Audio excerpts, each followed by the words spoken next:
Hey, welcome back. Welcome back. Welcome back to my podcast, Low Power Mode with Breezy. It's my weekly safe space to discuss music, TV, film that lies at the intersection of Black, queer, POC, intersectional feminist, and all sorts of other transgressive experiences. Lego. I got an excess of black bile, high irascibility, contemplating checking myself into facility, mental ability clearly affected, deep in the dumps, down and dejected. I've been in low power mode, in low power mode, been in low power mode all year. Think it's time to switch it up to high gear. I've been in low. I've been in low power mode all year. Think it's time to switch it up to high gear. All right, so we are on episode number 7, and this is my second episode on the road. So it's a struggle, but we're making it work. It's happening, and I'm so excited about the stuff for today. So I'm gonna get right into it. Music. Okay, so the first thing I want to talk about is, first of all, happy, I never know how to say that, happy belated International Women's Day, which was 8th of March, and happy International Women's Month. And I'm saying that with an X instead of the E in women. Women's Month, apparently it was established in like 1987 or something as International Women's Month. I don't remember growing up celebrating International Women's Month. It's kind of wild. Like, it's kind of wild how it feels like only within the past 5 or so years has it come to my attention that we're celebrating Black History Month and International Women's Month. Anybody else? Is that just me? In any case, I am just such a big fan of everything women have done. And I also use women in the all-inclusive way. We can say femmes as well. So anyone femme identifying, I appreciate your contribution.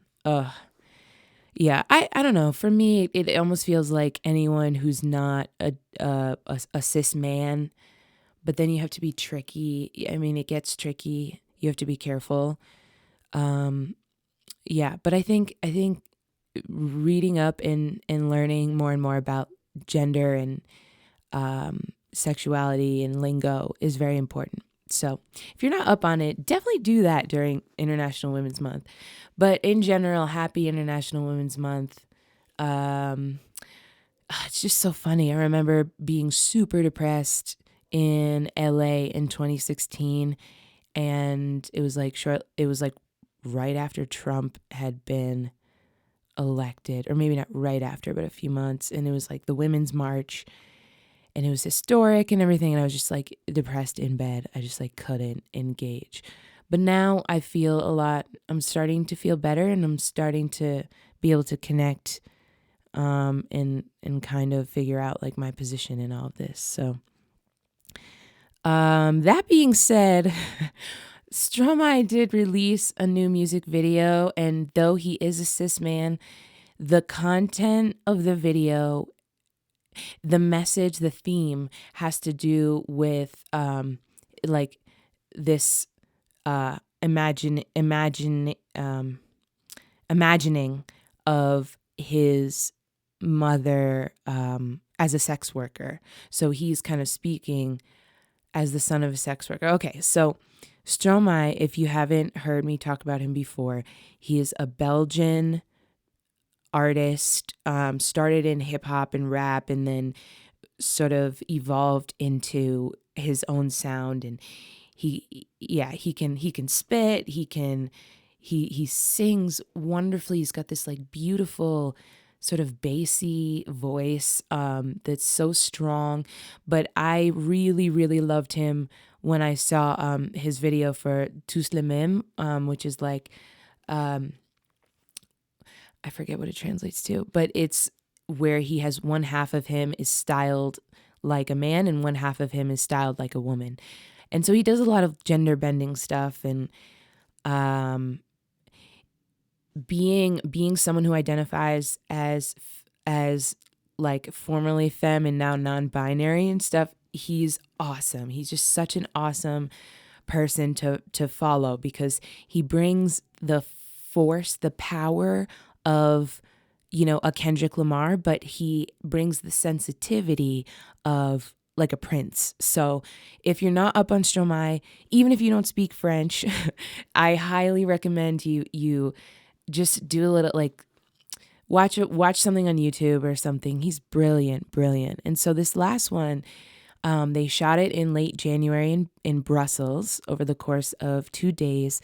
And the very first thing we see is a title screen that reads, "In a fictional country, the state holds a funeral for a missing sex worker."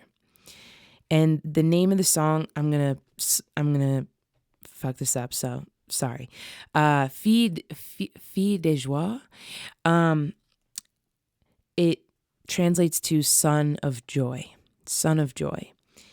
And the imagery that we get, oh my God, I'm gonna start to like get emotional trying to explain this. Okay, wait. Keep your head. So y'all remember Beyonce and Black is King, right?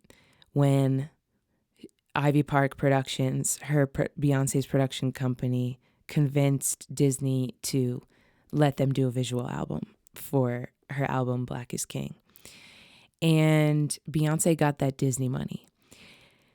This collaboration is funded by Spotify, which on the one hand I find groundbreaking, and on the other hand I find horrifying.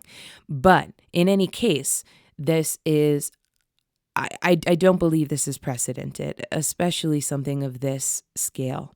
So when I see a music video like this one for Fille de Joie, I have so many questions around the production and everything, but knowing right off the bat, like in one of the first frames, that this is a Spotify collaboration. And it's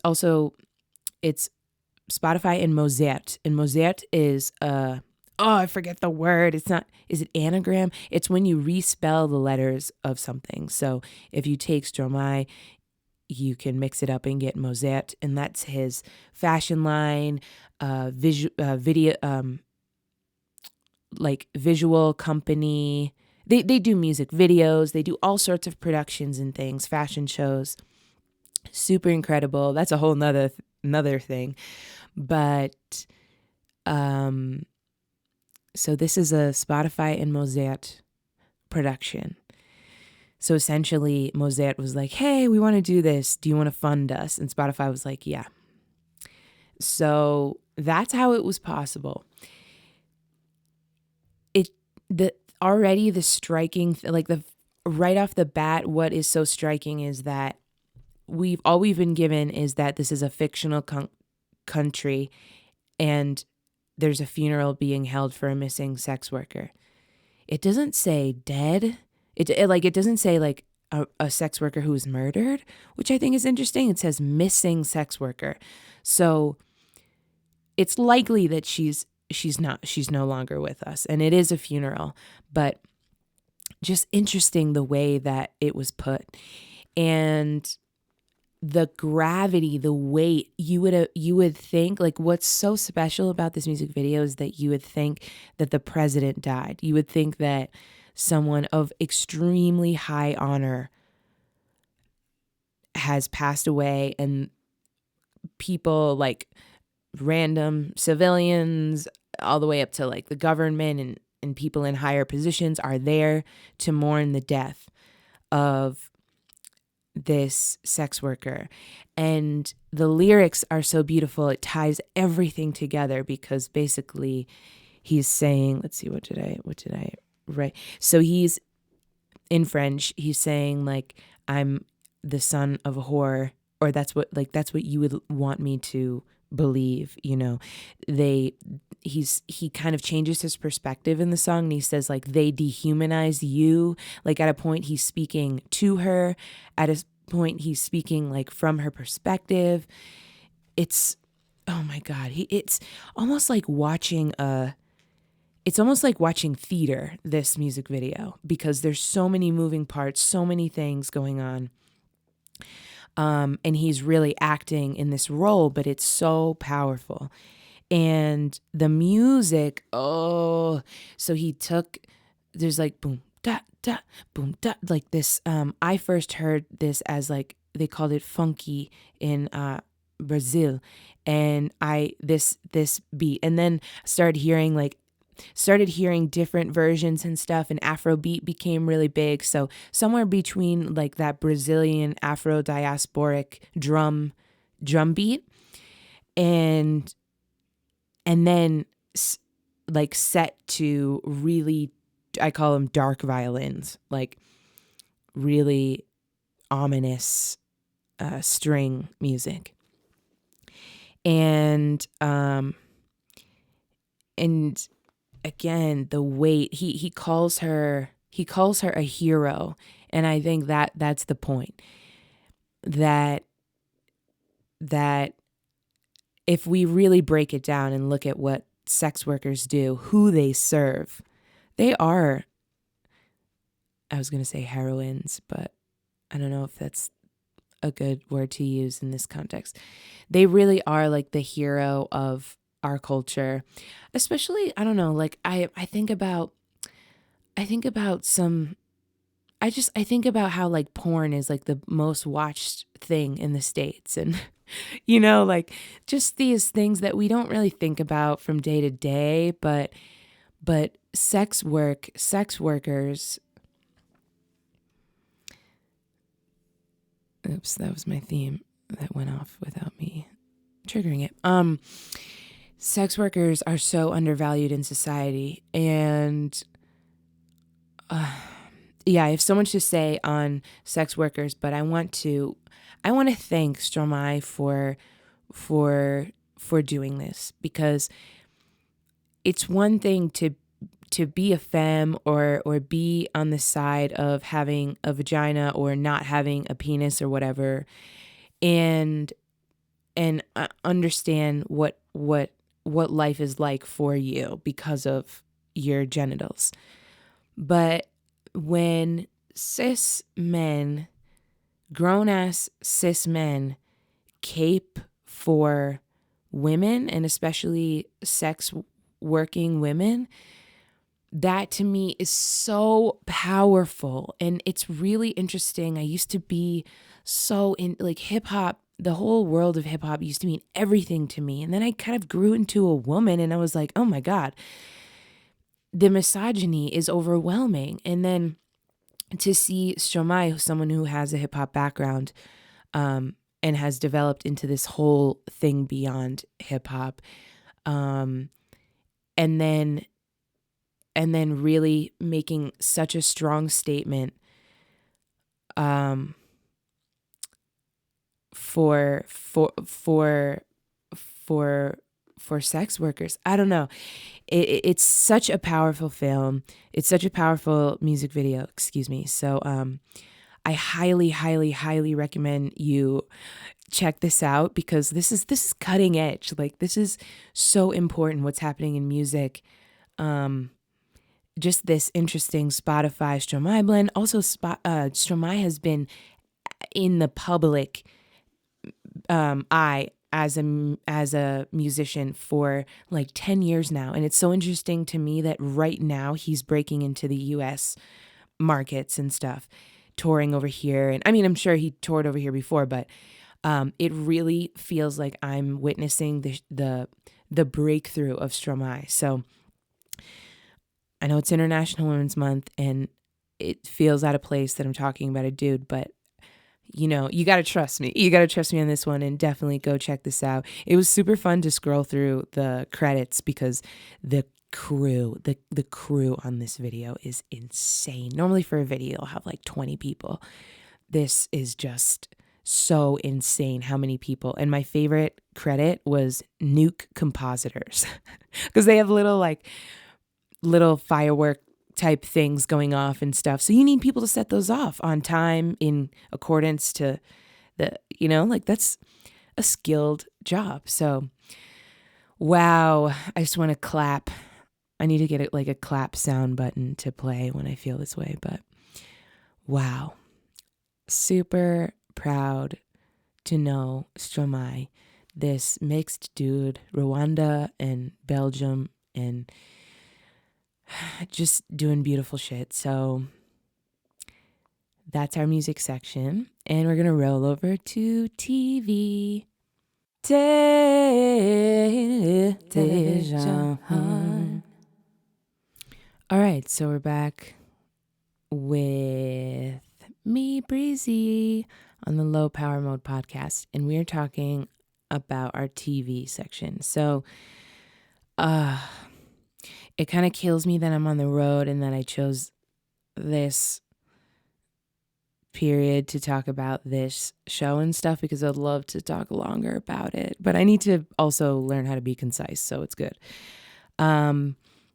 So I didn't have access to HBO Max until like a couple months ago, but I saw through someone else's or through social media. I've absolutely no idea how I got exposed, but I remember seeing this show Betty on HBO Max. I remember seeing a trailer. I was probably watching like Insecure and then saw a trailer for this show called Betty on HBO Max. And I knew I was going to love it because it's about like chill girl skateboarders in New York City. So it looked awesome. But since I've been in Berlin, it's tough to get US TV over there. And then like HBO Max is like super tough to get. So I just checked it out now. And to say that I was blown away, like, doesn't do it justice. I think this was why I was so frustrated with that Heart Shot short film that I watched on Netflix, because this is what I needed. And that Heart Shot film didn't give me anything, and this gave me everything. So there is a director named Crystal Moselle, and she had done a film called The Wolf Pack, which I haven't seen, but that was like her first big one, I think. And then she, I don't know if she started hanging out with these girls or how it came about.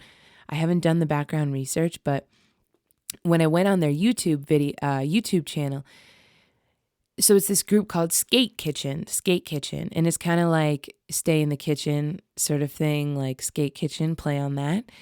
And it's this group of women skateboarders. And I personally have that thing of like, we had the Lords of Dogtown DVD growing up, or Dogtown and Z-Boys. I forget which one, because they made a movie later on that I didn't see. But we just had the documentary, basically, about these skaters in LA and in like the 70s and stuff, and like that long hair, hippie sort of vibe, Vans, and like empty pools that everyone would just chill and skate in. And I saw this as a young kid, so I loved that shit. And then a few years later, it was very much like that X Games, Gravity Games, extreme sports stuff. And I remember going to downtown Providence in Rhode Island and going and watching, like they had set up a huge vert, and they did like Gravity Games or something. So it was so cool. You could go and watch all the different skaters, and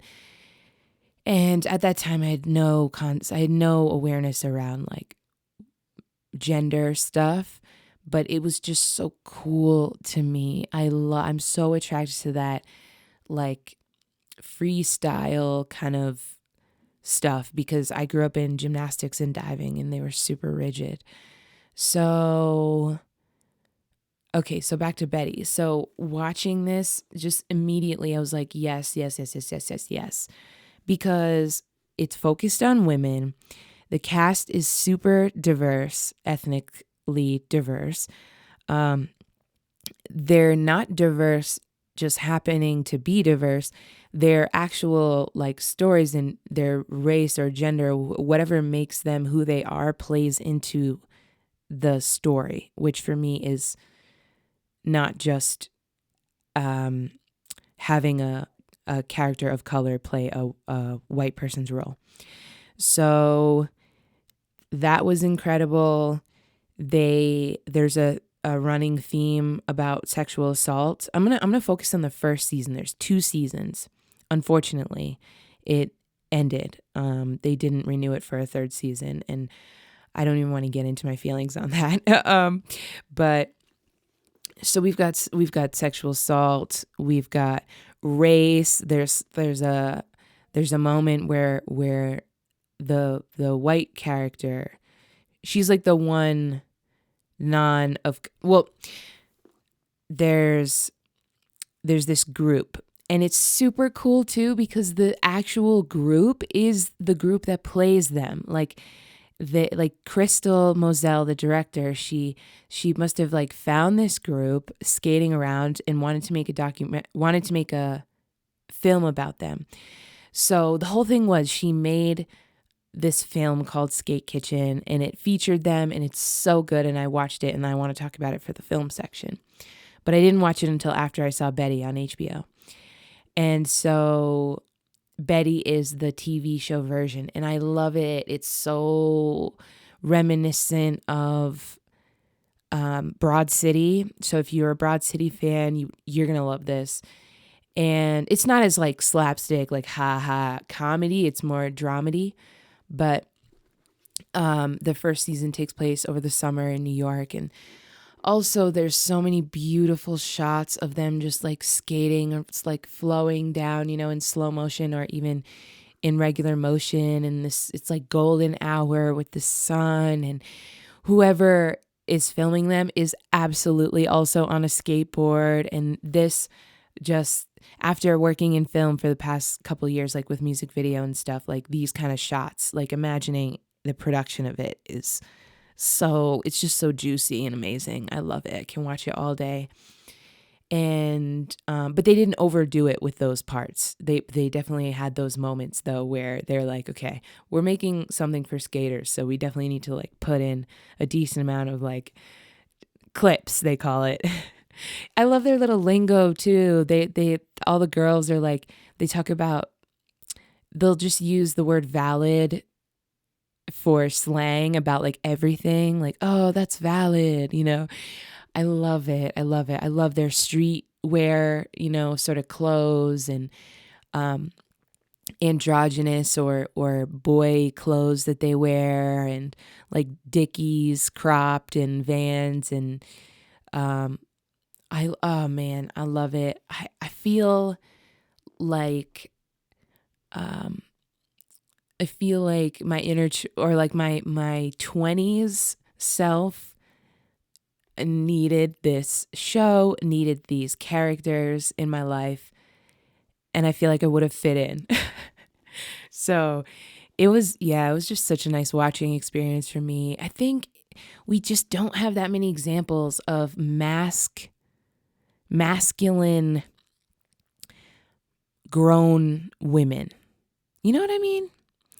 Like the pressures to not only to have kids or whatever, but even just to present yourself. Like I always felt, such pressure at like weddings and interviews and stuff like that to present yourself a certain way, when that's not me. That's not who I am. Like why do I have to put on makeup? Why do I have to put on heels for you to take me seriously? Well, like why would you take me, like it just doesn't make sense in my feminist ass brain. So yeah, it was great.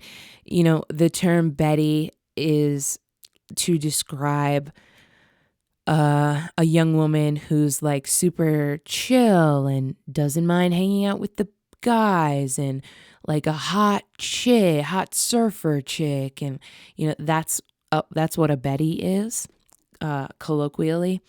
And I love that too. Like, I love that naming. I think it works well, and I see it with the other shows in the same genre. Like Issa Rae has Insecure, so like, okay, we're embracing Insecure. Broad City, so we're embracing women. It's not New York City, it's Broad City. And this Betty, it kind of reminds me of what I do with Mulatto. It's like, yeah, you can call me that. And yeah, and we can really break it down if you want. But I love the title. I thought it was a good title because the film was called Skate Kitchen, so calling it kind of something edgy, and having it be these super chill girls, but having it be called Betty. I love that contrast. And yeah, again, like, it's one thing when you have a cast of like very BIPOC characters, and then there's like a white character. I gotta say, I loved the white character.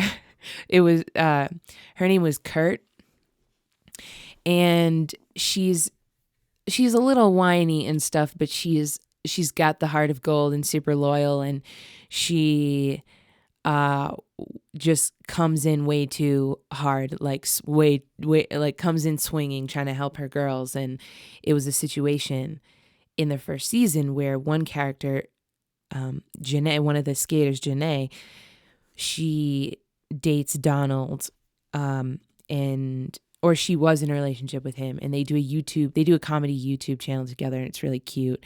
But someone put a comment on YouTube that, well, I don't want to give too much away, but she goes to confront this person who wrote the comment, and then Kurt comes in, and this is like a black. Janae is black, and it seems the other one is Latina. So Kurt comes in just way too much energy, throws a skateboard through the glass storefront or bar front, and then the two of the characters who are black and one who is Latina, they end up going to jail, just like the holding cell or whatever, for the night. And so without giving too much away, they get bailed out, and then Kurt kind of comes and meets them and tries to apologize, and these women are pissed. They're like, dude, that was not cool. Like, you can't just come in with all that energy and stuff. And they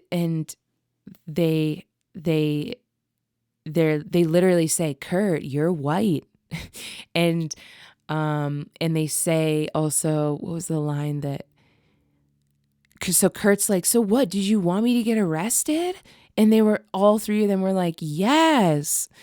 And it's this honesty. It's this youthful honesty around, like, dude, we're not in the same position as you. So yeah, we skate together and everything, but also you need to recognize we are black and Latina, and you're white. So yeah, just amazing. Oh God, I loved it so much.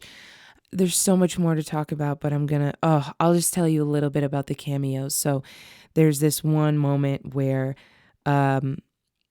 Kurt starts the first episode trying to get an all girls skate session together, and not really successful in it. And then in the finale, she's trying to pass out all these flyers and like really get it going this time. And as she's passing out the flyers, she passes one to this like probably like gender fluid or whatever, or like non man person. And the camera is focused on that person. And so Kurt's like, yeah, come to our all girls skate sesh, whatever. And then the guy next to her is like, can I have one? And she's like, no, you have to be a girl to come. And it's Tony Hawk. And if you know anything about skateboarding, you know Tony Hawk is a legend. Like just huge from the 90s. So it was so funny. It was so awesome to have him as the cameo. Just like, again, when I see like, especially like white cis men caping for women, it's so powerful. Like that's the world that I want to. I forgot to mute my clip again. That's the world that I want to live in. So this was incredible. Also, we had Ben Sinclair cameo from High Maintenance.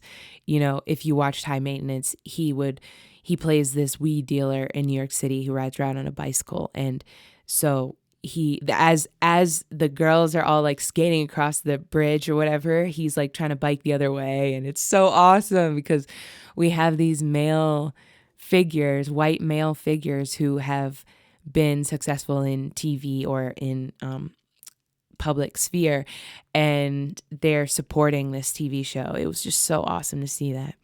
So I'm going to cut it off here, but definitely if you have access to Betty, definitely watch it. If you don't, consider paying for it. It's such a gem. It's only 2 seasons. Crystal Moselle did an incredible job. She's an incredible director. The DOP crushed it. Music, everything's amazing. We're going to roll into film, and then to give you the full Skate Kitchen experience, and then we'll close it up. Movies, film. All right, welcome back. Even though it wasn't really a break, I'm thinking I want to do fake commercials. So when I get back to my studio, I'll play around, and so there will actually be a break. But welcome back to Low Power Mode with Breezy, and we're going to talk about film. So we just talked about Betty, the HBO show that sadly only lasted for 2 seasons and was based off of the film Skate Kitchen. So Skate Kitchen is the film that, I had to, after I saw Betty, I just needed more. So I think I may have even I went on YouTube and there was like Skate Kitchen YouTube videos. So it's like, what is Skate Kitchen? You know, it's like a 15-minute video. And oh my God, I love these girls so much. They're so cool and awesome and just joyful, and real. And so there's someone who goes by Honey Bear in the TV show and Moon Bear in real life, and she's one of the Skate Kitchen. Okay, so you have Moon Bear, you have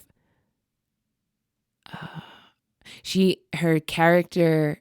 I don't know. Okay, maybe I should just use the characters from the film. Oh, this is tricky because they changed some slight things, but basically there's this core group, and you have Indigo.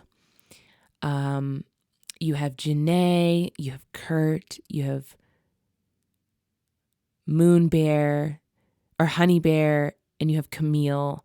These are kind of like the main characters, but then in real life, they're also just like chilling. Like, I don't know, this video.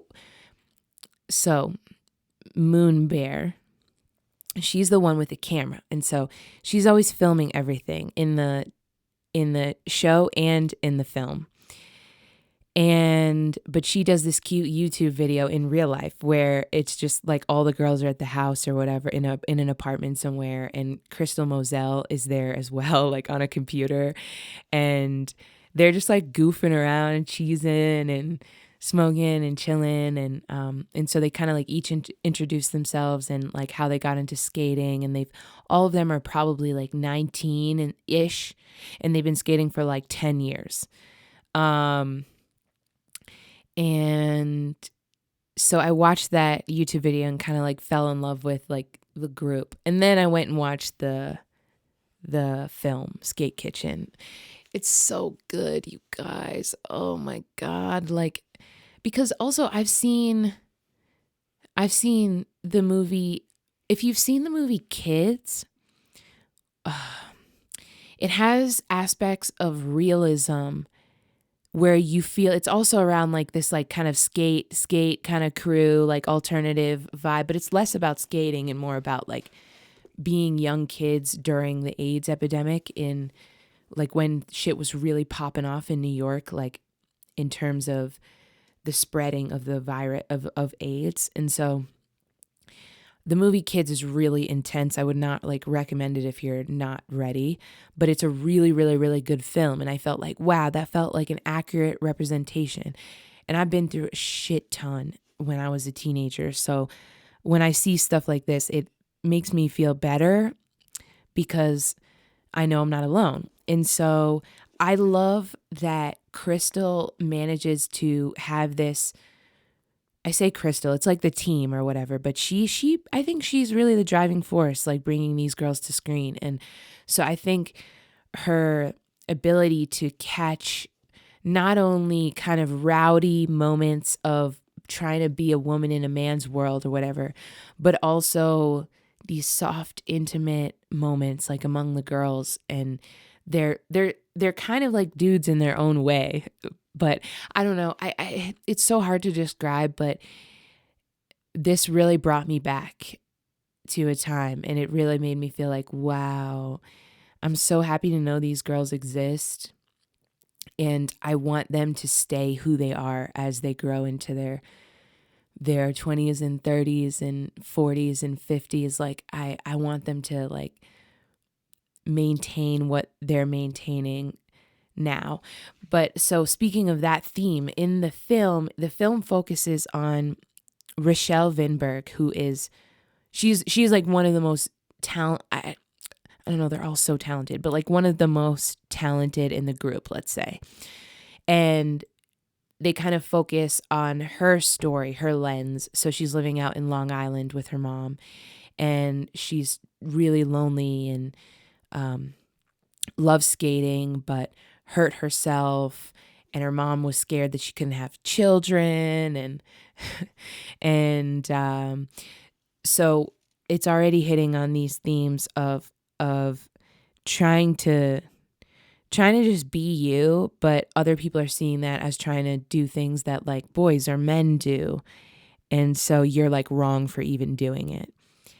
And so Camille is like going on Instagram and I love also throughout both the show and the film how they incorporate being on your phone and Instagram and social media and technology, YouTube, all that stuff.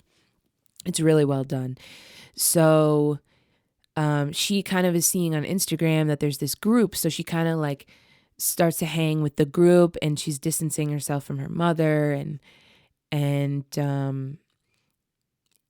there's so much that goes down. Some of the things in my notes are like in terms of themes are vulnerability, and I mean that not just with the girls and what's going on in their lives, the way it's filmed. There's a ton of close-up shots. There's a ton of really intimate moments, like little glances or little like moments. And I'll take this time to mention too, I love how Crystal Moselle does this thing where in both the TV show and the film, she takes, like if there's a scene that's happening with two of the skaters sitting on a rooftop, then she'll take that conversation will play out as if you're watching the characters say the words.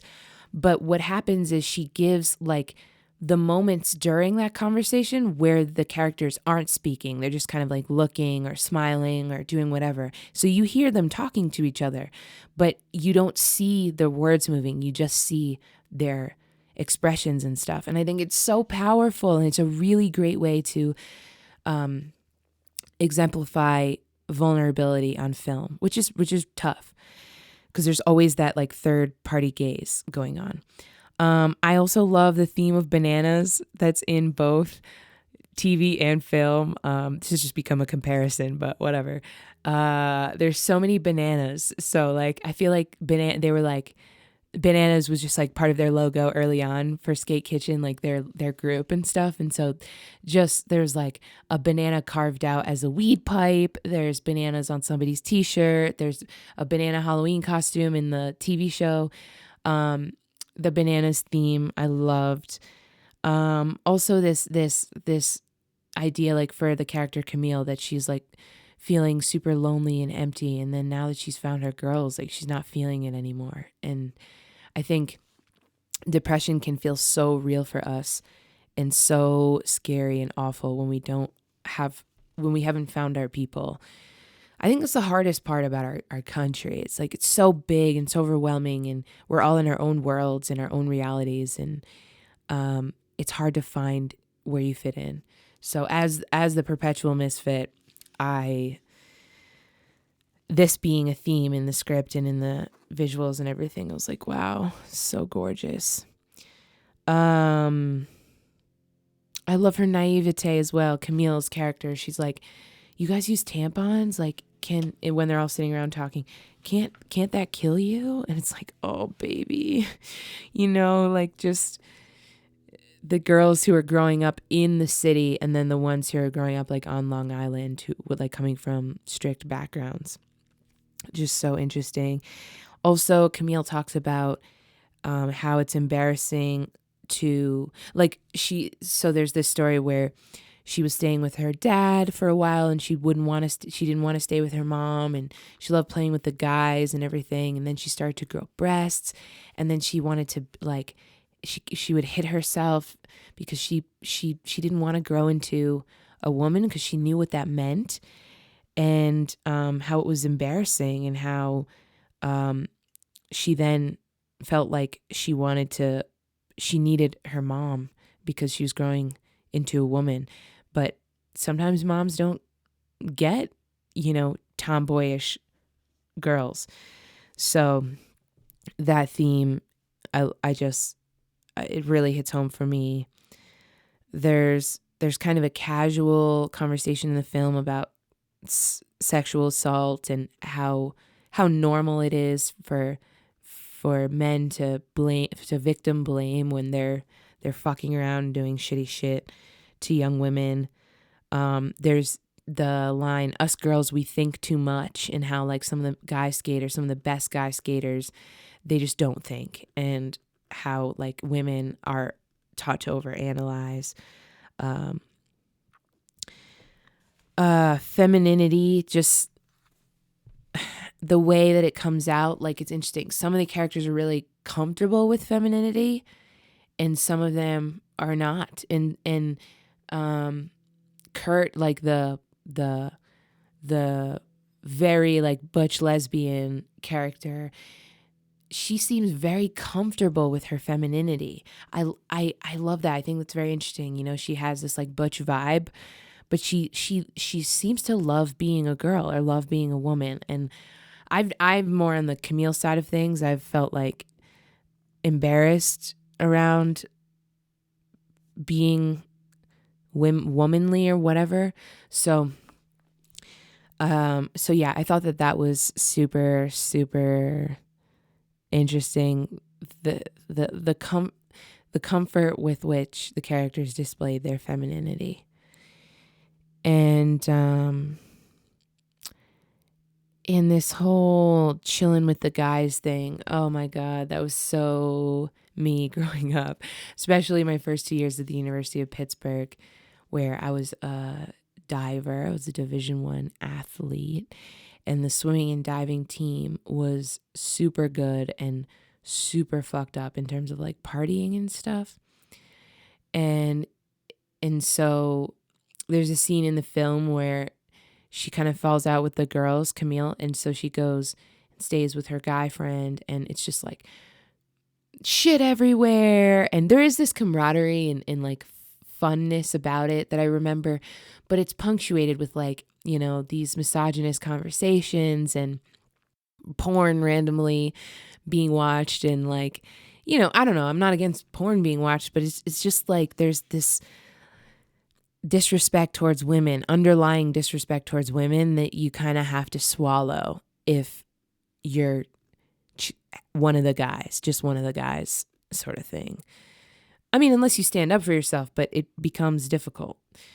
So yeah, that was like seeing this young character in that predicament. It was like, oh my God, this is so me.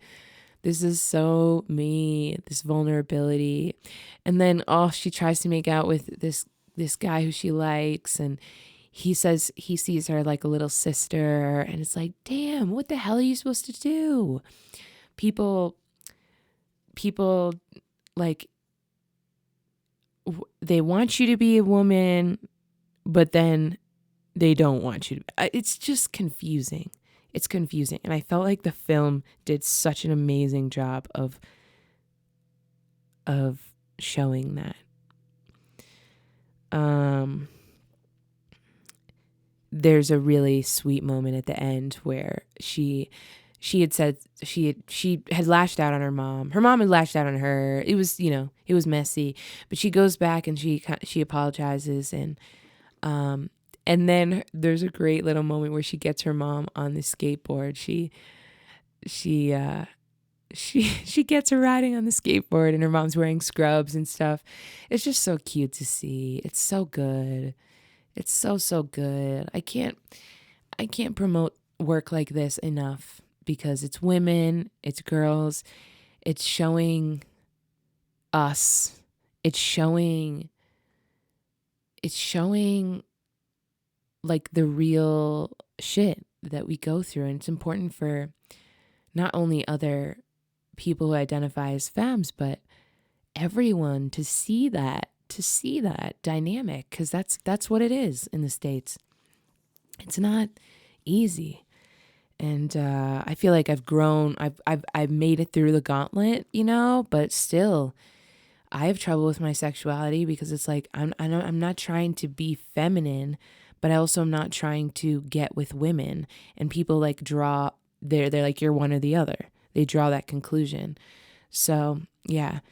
Oh God, there's so much I could go on again with these, but all I'm gonna say for now is check out Skate Kitchen, check out Betty, and oh my God, I'm sending up a prayer that it comes back somehow.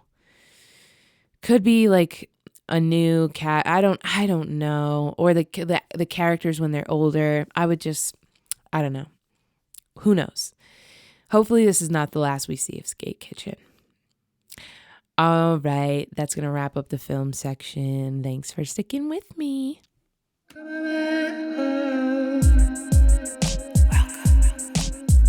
Hey, listen, sometimes you gotta check in with yourself. Check in with yourself. All right, so this is the little outro segment, and I want to talk about play. I have, as I'm letting things go, namely like toxic relationships, go in my adult life, more space is opening up in my brain around being a kid or being a young woman or being youthful, and where my head was at that time. And as I said, there was a lot of really dark stuff going on, but even through that, like I remember being on a plane randomly and writing a list of like things that I wanted to do when I got back to Pittsburgh. So this was actually before a big trauma happened within our friend group, but it was between my freshman and sophomore year when I was a diver there. And I remember being like, I want to skateboard, read, write, cook, play guitar, like a lot of the same things that I still want to do today. But after kind of dedicating myself to pursuing music and really like throwing myself at it, I'm starting to get to this point now where I'm like, okay, you've established yourself, you've put in the work, you're always going to continue making music. What do you need? What do you want? What do you find fun? And after watching Betty, I'm so inspired to get a skateboard. Not even to like do crazy tricks or anything, simply to just ride on a skateboard because it's fun and because in the Bay there's a lot of but anywhere. I'm in Boulder, Colorado right now, and I see people skateboarding out the window. So I'm like, yes, I want to ride like that. Like I want something to play with, you know? It would be great to have on tour. I don't know. I'm just like, yes, skateboard, yes. Another thing I've been thinking a ton about is acting, because I took an acting class when I was at the University of Pittsburgh in 2006, and then I took acting both years, 2013 and 2014, when I was at oh my god, sorry, this clip. I have my like segment clips. I keep forgetting to mute them, so I'll be talking and then it'll break into low power mode or something. So, but anyway, I was taking acting classes and doing that sort of stuff. I even did a random student film or like random film in Pittsburgh that ended up winning some contest, like Austin video short film contest. I haven't gone back to watch it because I'm like, oh my God, I'm so not embarrassed, but yeah, I guess embarrassed to go back and look at myself at that time. But I've always found it fun, and so I think I'm going to take an acting class with my no money that I'm making. No, I'm going to use this Patreon money, and I'm going to like take an acting class, you know, or like I'm really starting to become more serious about play, if that even makes sense. And I challenge you, listeners, if you can kind of think back and remember where you were at in your teen or like early 20s years, and there were elements of play and fun that you were having that you're not having anymore, definitely try to actively incorporate that. At least that's what I'm doing. That's what I'm on right now. But I'm excited. I haven't been this excited in a really long time. And I know it's partly because I'm doing the work to heal myself. So more of me is being opened up to joy. But still, I think even when people are more healed, we can forget about joy and we can forget about play as adults. So yep, that's the little message for this week. Play. Whatever that means to you. Could be drawing, could be popping bubble wrap, it could be, I don't know, snowboarding. Still winter. But yeah. All right, that's what I have for you. Signing out. Hopefully next time I'll be in the studio. But in any case, thank you for coming back. Thank you for sticking with this. And can't wait to talk with you next time. Low power mode. In low power mode. Been in low power mode all year. Think it's time to switch it up to high gear. I've been in low. I've been in low power mode all year. Think it's time to switch it up to high gear.